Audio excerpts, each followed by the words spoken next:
What can you Great. tell me a little bit then about this concert with Scott Allen that's coming up on the 10th of November, please?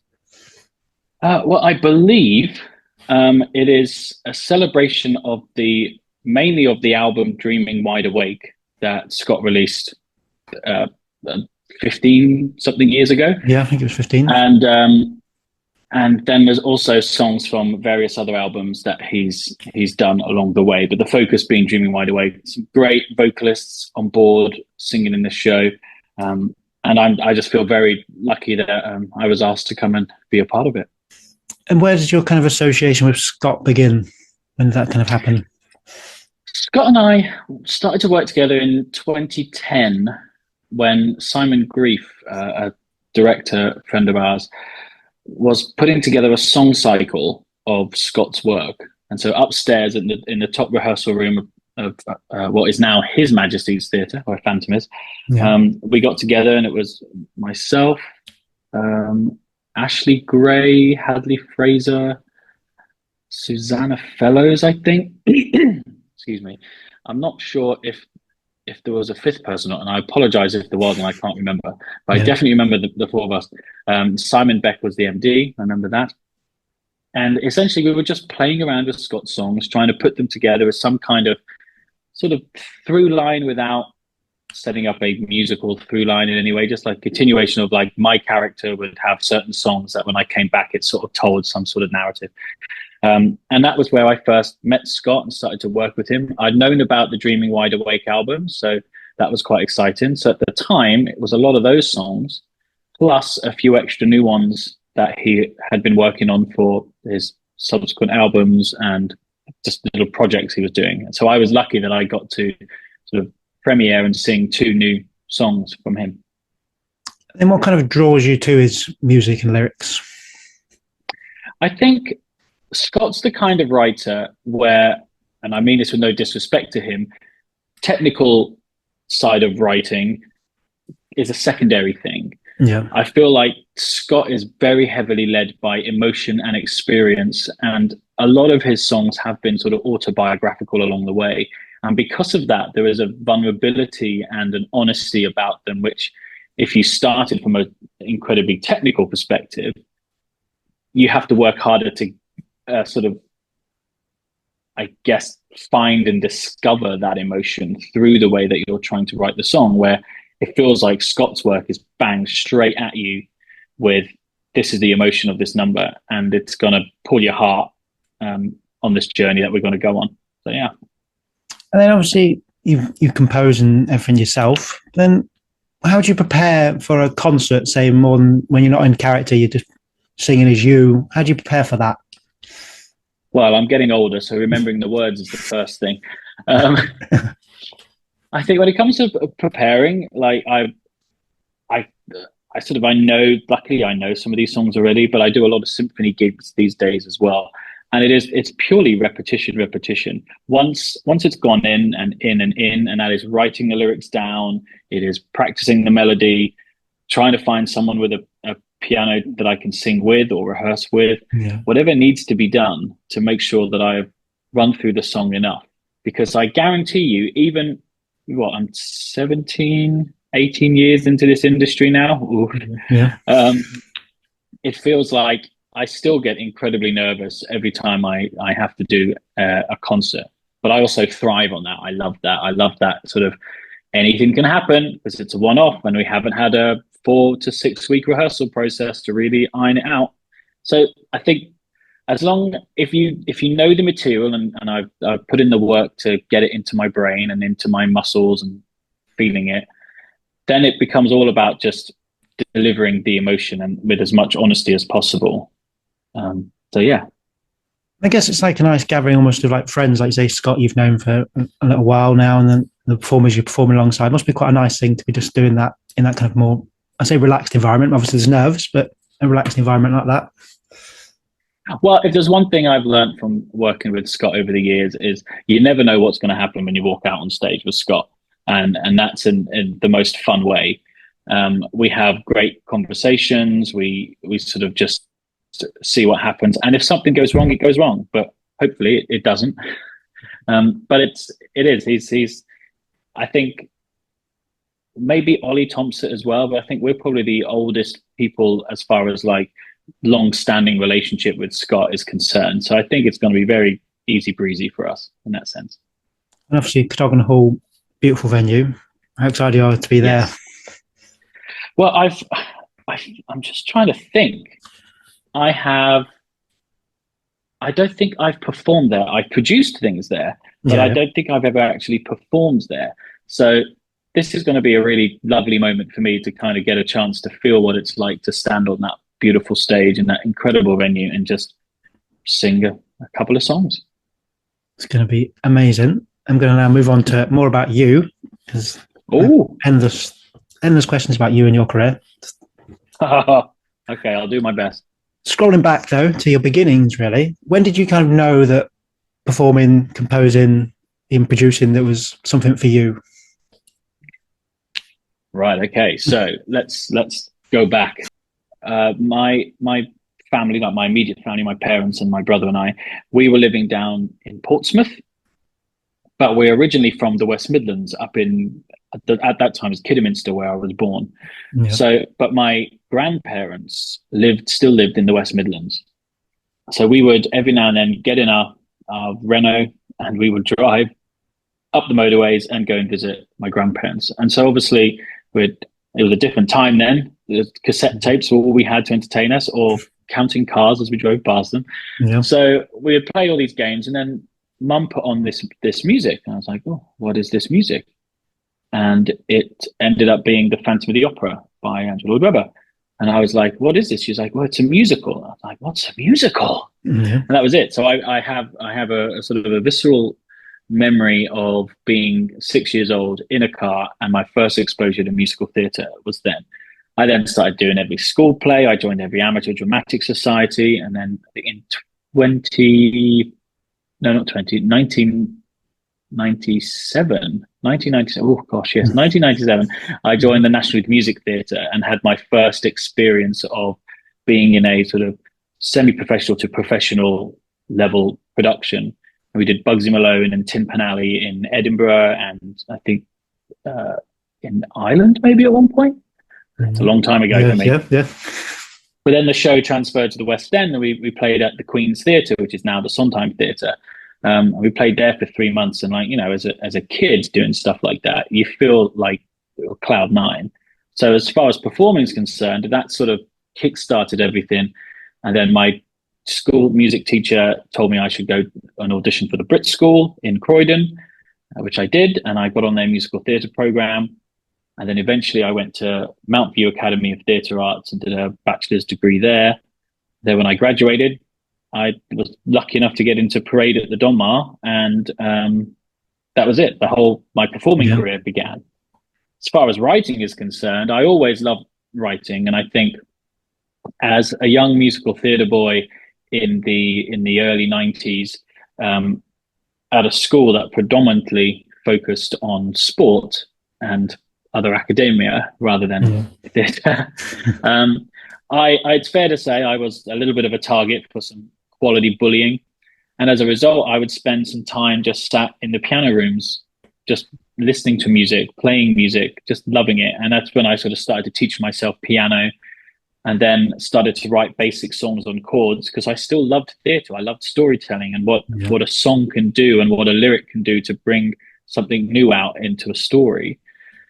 And as a result, I started writing, and I was just doing it as a hobby. And it wasn't until my musical Before After, which was 2014, I think I wrote that one.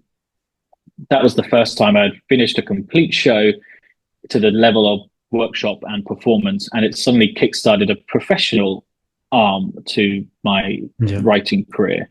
And now, I've written 2 shows with Timothy Natman, so Before After and Imaginary, which is licensed with theatrical rights worldwide and being done by schools everywhere. I've also now written an adaptation of Extremely Loud and Incredibly Close. It's a novel by Jonathan Safran Foer, and that was with Victoria Gimby, a very talented director, writer, dramaturg.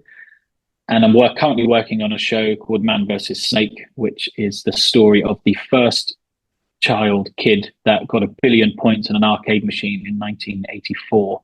Yeah. Then 20 odd years later, discovers his record was broken but never recorded, and it doesn't sit right with him. So he comes out of retirement, sort of like my age, in his early 40s, Yeah. and tries to beat his younger self and that score and the challenge that it takes to play an arcade machine for 38 hours straight with no sleep or anything. It's a different kind of athleticism, let's put it that way, but it's a really fun show. So that's kind of where my writing has sort of exploded. Then as for producing, I always liked putting things on. I always liked how it all gets put together. I've sort of stepped away a little bit from producing these days, but Yeah. I think that all started when the Dress Circle shop in London was closing. And I turned to my friend James, who had done a little bit of producing before then. And I just said, look, how can we help the shop? How can we bring awareness to the shop and see if we can help save this sort of icon and landmark of the musical theatre and theatre scene here in London? And we managed to help sustain it for another year through, I guess, awareness, and more people were starting to shop there and buy there. But I think it was just the economic changes going on that sort of didn't help. But we put on this great concert at His Majesty's Theatre, 30-piece orchestra, 40 singers, lots of returning West End cast together. It was a real moment. And that then sparked off working with the studio space at the Other Palace, producing, and we brought Andrew Lippers, came over for the first time to do a concert. We did some Kerrigan and Loudermilk stuff.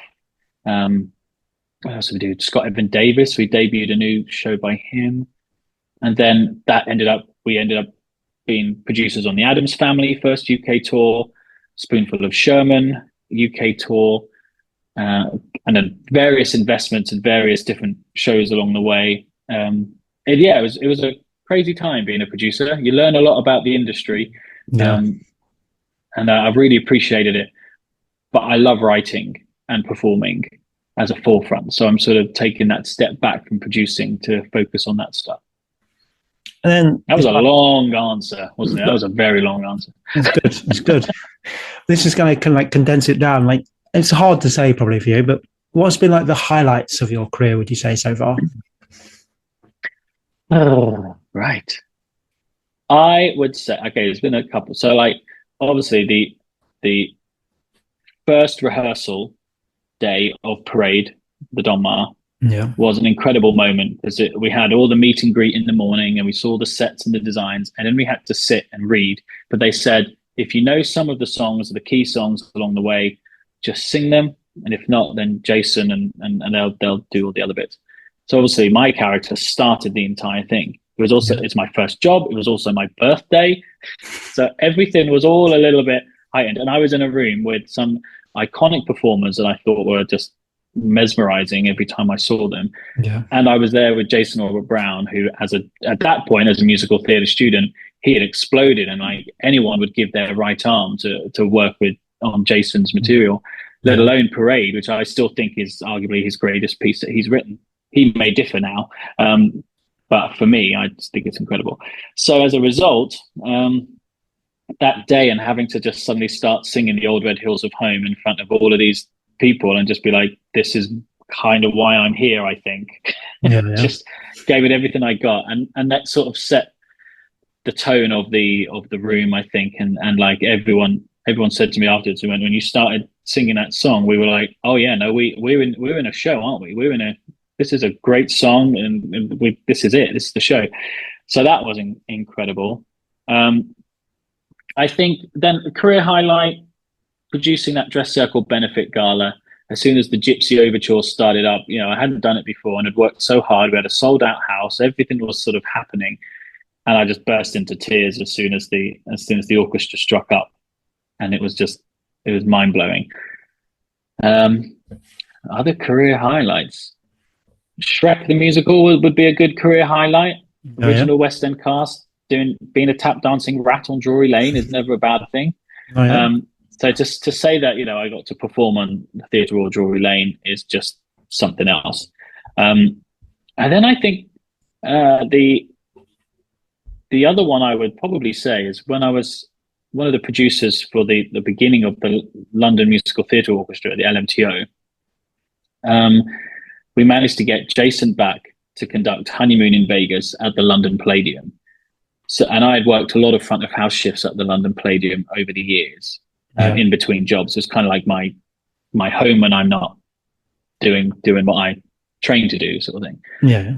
There was something about being able to go back there with a lot of my friends still working there, and bring my idol composer and friend over to deliver a show that hadn't been done over here yet, with this beautiful, incredible orchestra, and then have it in one of the most beautiful venues on this planet. It was just mind blowing. I know I'm talking about a lot of things, but it's something your mind goes. Yeah, you've got Singing, put on your Sunday clothes at the BBC Proms at the Royal Albert Hall. Epic. I forget about that, but like the orchestration of Jerry Herman's number there, it's just astonishing. So to be able to sing that song with that orchestra, the John Wilson Orchestra, was incredible. And then I think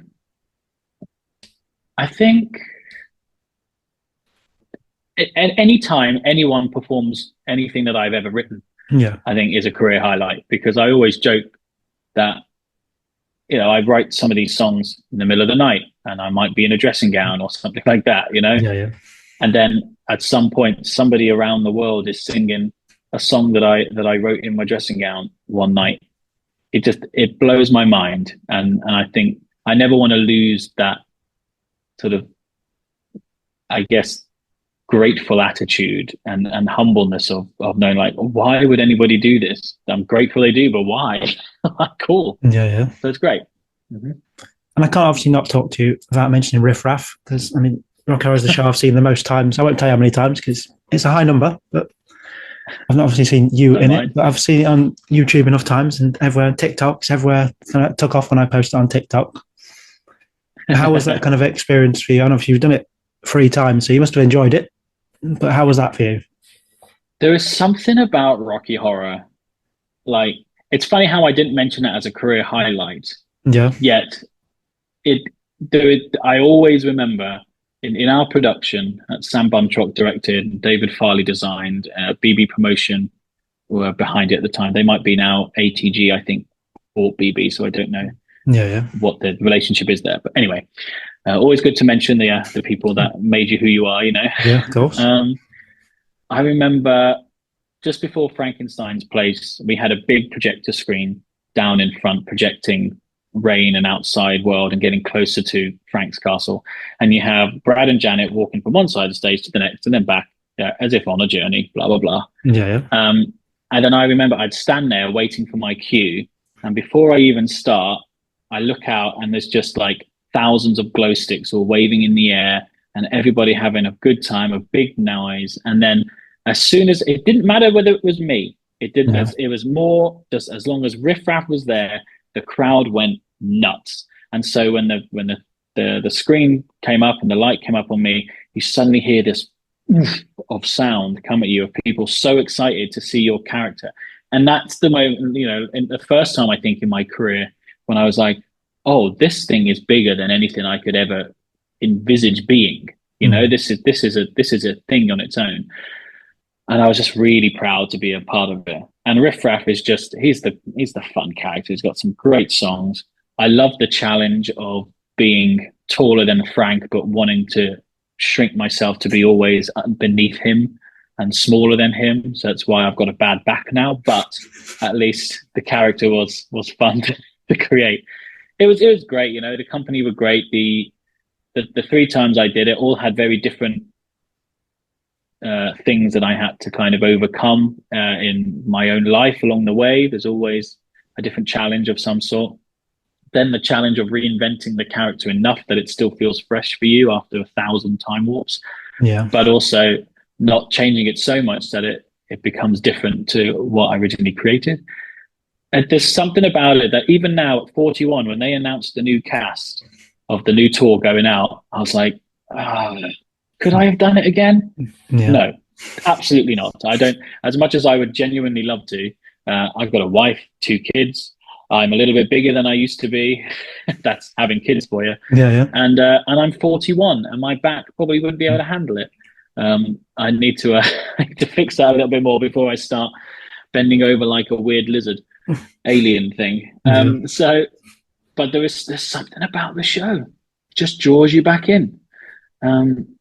So I don't know. Maybe let's not say it's the end of my life as a Rocky Horror cast member, but there was something about it that will always draw me back. Yeah, it's that kind of show, I think.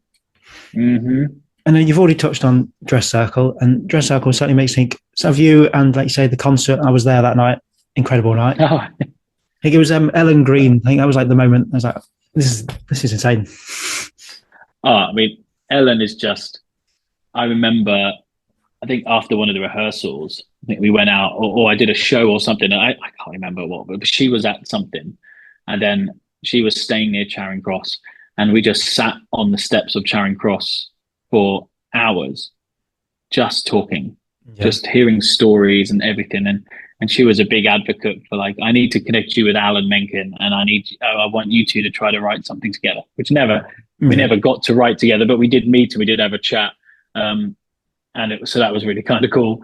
But Ellen was she was just enough of crazy that you couldn't help but love her, yeah, but also the most vulnerable and honest woman as well, just rooted in craft, talent, and and when she opened her mouth singing "Somewhere That's Green," which I don't think people had heard over here since "Hey, Mr. Producer," yeah, um, it was just.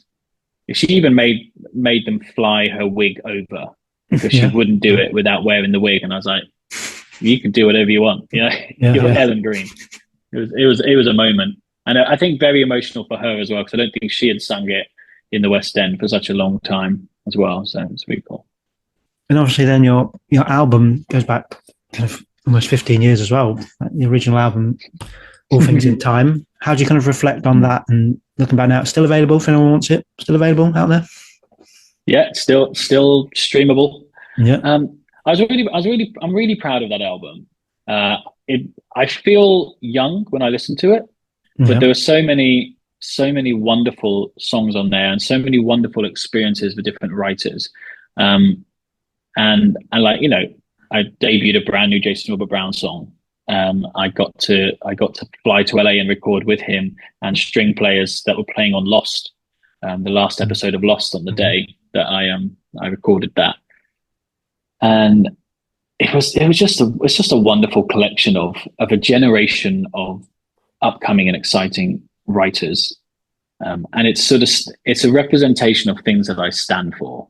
I love singing exciting new work by new composers, new writers. It's been a while since I've sort of dipped my toe in the water where that's concerned, yeah, just due to life, pandemics, and family. But I always got a kick out of working on new work. It's really fun to explore it and bring people's creativity to life in a way that hopefully inspired them. They might say that it was the worst thing that they ever had working with me, but I hope they enjoyed it. So I love that album. And I always wanted to release another album, but I never got round to recording like Stuart Matthew Price sings "Bring Him Home" or yeah, "Empty Chairs," and whatever. Maybe that will happen one day because I do love all those songs. If I can figure out all the rights and stuff, I'd love to do a cover album of things. But now instead, I was like, okay, I'm going to release an album of my own songs of things that I've written over the last 20 years, like yeah, literally going back from 2004 to now. And that's going to come out at the end of the year, just finishing that off this week, in fact. It's taken 5 years for me to get it all together because of the pandemic and logistics and my own life yeah, yeah, situations. And it's great. And I sort of tried to stay true to the principles of what I did with that first album, where I would work with as many different composers as possible, and myself would be the vocalist for all of them. I flipped it and I said, well, I'm going to be the composer for all of these, but I want to work with different singers from around the world yeah. to represent the different countries that I've worked in and the different relationships I've formed over the years. So it's quite an eclectic mix of voices and styles, and also languages. Well, I mean, it's all in English, but I've got a gentleman from Japan who's singing on it. I do a duet with somebody from Germany, and it's been really lovely. And actually, I've got a Disney princess on there, Miss Susan Egan, from Amazing. Meg from Hercules. So that's been a really labor of love, fun thing to do. And as I say, that'll come out at the end of this year. And obviously, you had before after that ran Suffolk Playhouse kind of earlier this year. How was that kind of like you say you wrote kind of 7-8 years ago, and then obviously you got this kind of now it's kind of Suffolk Playhouse. What's the future hopes? Is there any future hopes for that going forwards? The show's always been an interesting one. We wrote it 10 years ago, and it took 10 years to get to London, for various different reasons. We've tried along the way, and I feel like there hasn't been until now, or the last few years, and maybe Six has been a real good catalyst for this. There hasn't felt like there was a journey for new musicals to get onto stage and have that support network. Yeah, Whereas now the ecosystem has changed a lot. There's a lot of new things bubbling that if you wrote a musical, there's a little bit of hope that you might get a workshop and you might get a producer attached. You might get it, you could take it to Edinburgh and have a legitimate chance that it might transfer and be in London. Whereas I think that was very rare that a show would open in Edinburgh and then come to London. So it might have taken 10 years, but it was fantastic. And I'm very grateful to Georgie Rankin and all of the Grey Area Theatre group that sort of persevered and stuck with the show and helped us reshape it a bit. Because it's had productions in Tokyo, it did a tour in the Netherlands.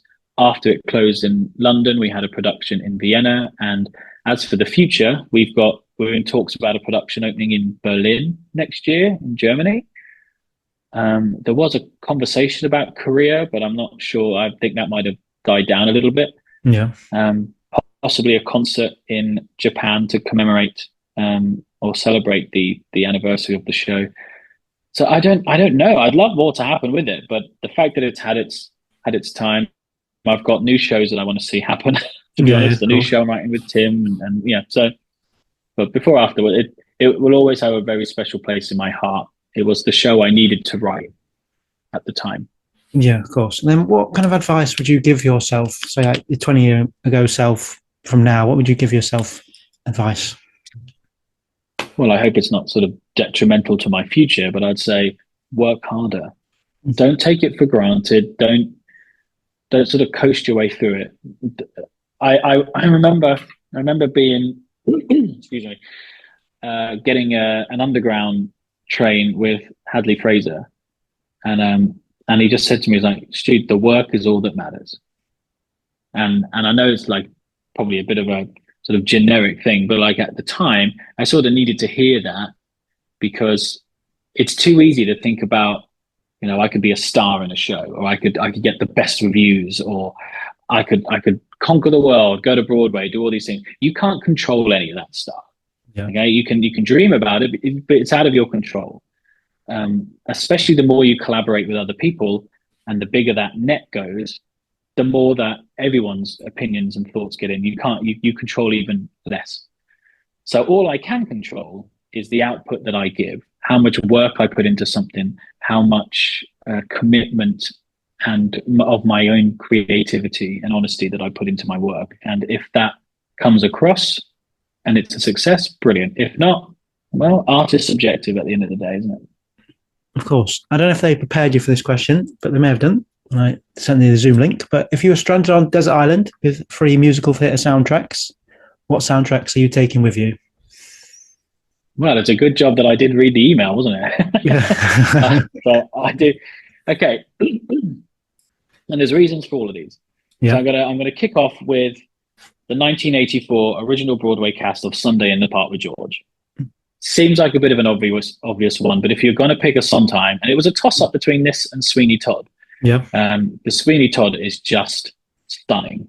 Yes. From start to finish. Sunday, I think for me, just offered so much more insight into what it means to create art. So as somebody who does that, I really relate to where George is for most of the show. And I just think it's one of the most personal, genius pieces that Sondheim ever wrote. And tell me any other song that hits you better than the song Sunday, and I will give you £1,000. It's just so you can't hear that and not be moved, lifted, and feel positive in some way. It's beautiful. So that would be one of them. Next, when I was at the Brit School, we used to turn the lights off, put this song on, or this album on, and crank up the volume. Very musical theatre geeky guy here. I'm a big fan of William Brond's orchestrations. When he was in his prime, doing some of the most incredible stuff you could ever hear instruments play, and none more so than the Miss Saigon soundtrack. But specifically for me, the 1995 complete recording, because it was a symphony version of it. So you suddenly got everything that Saigon was about, but enhanced by like 60 musicians, 70 musicians. It was epic. And it was kind of like the way that you wish it could all sound in the theatre. So I've always loved Miss Saigon ever since I was a kid, but the orchestration was what did it for me. And then I love Jo Ample. I just think she's brilliant. Yeah. So listening to her sing on that album was just beautiful. And I think Ruthie Henschel was on it as well. All these people, when I was growing up, loving to listen to, just existed on this album. It was stunning. So there you go, Miss Saigon, 1995. Yes. Slightly could be interpreted as egotistical, and it's really not meant to. But the 2007 Don Markhouse recording of Parade. And I say that because Parade, when I was at drama school, was just one of these shows that I just fell in love with. Complexity of the music, the melodic structure, it's just I just couldn't believe what my ears were listening to. And the original Broadway cast was stunning. But what I love about our version is it seems more raw and vulnerable, and sort of it was always meant to feel like a radio play version of the show. So there's a lot more context, the dialogue, all the other genius little linking pieces of music that Jason wrote. And plus, it reminds me nostalgia-wise of this incredible time when I got to stand and watch Bertie Covell and Lara Pulver deliver some of the most incredible things I've ever seen or heard.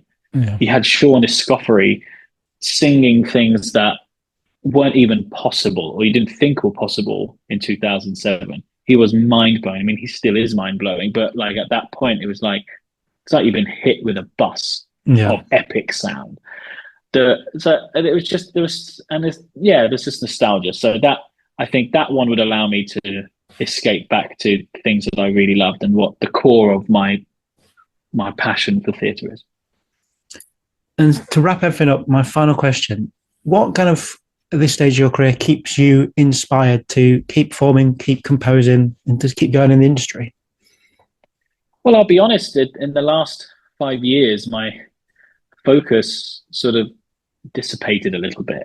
Yeah. Not out of want, but just as soon as you have kids, I mean, the pandemic didn't help any of us really, but I was really grateful that I got to have work on before or after did a live stream from Southwark Playhouse during the pandemic. And I got to do live at-home concerts with my wife, Heather, from our living room. So we still got to sing every week and people would tune in, and it was great. So there was always something going on, and I've been writing all along for the last 5 years.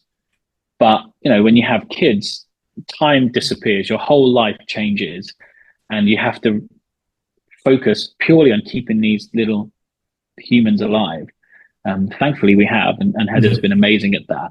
But it just meant that career-wise, I had to go for stability, have to go for safety for a bit, just so that we can have some sense of routine and some sense of solid financial support in some way. So it's sort of, the passion's never died, but I'm starting to reignite that flame a little bit. Scott's concert is a great way in. I get to sing with my friends and remember how much I love it. Every time I go and see a show, I'm inspired. Every time a new musical comes out, it makes me want to write another one. I'm always finding, I've got a meeting next week about a new show because I'm always looking for something. So the hunger is there. And I think it's everybody else that drives you, because I think what other people create only inspires you to want to create more. And as I'm getting older, I'm like, I still want to create because I don't want to be left behind. I want to still be a part of this incredible industry that, through all its faults, because there are a lot of faults, like in any industry, it is still one of the most incredible things to sing a song, to write something and hear it be performed, or to give an opportunity to somebody else to have a platform that they may not normally get to do.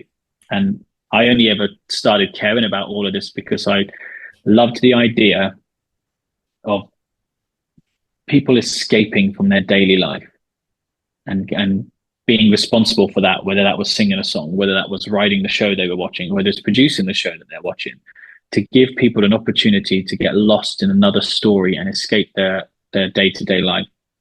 Been driving me for 30 odd years, and it will continue to drive me till the day I die, I think. Amazing. Stuart, you're a gem. Thank you so much for your time this morning. It's been lovely to chat to you.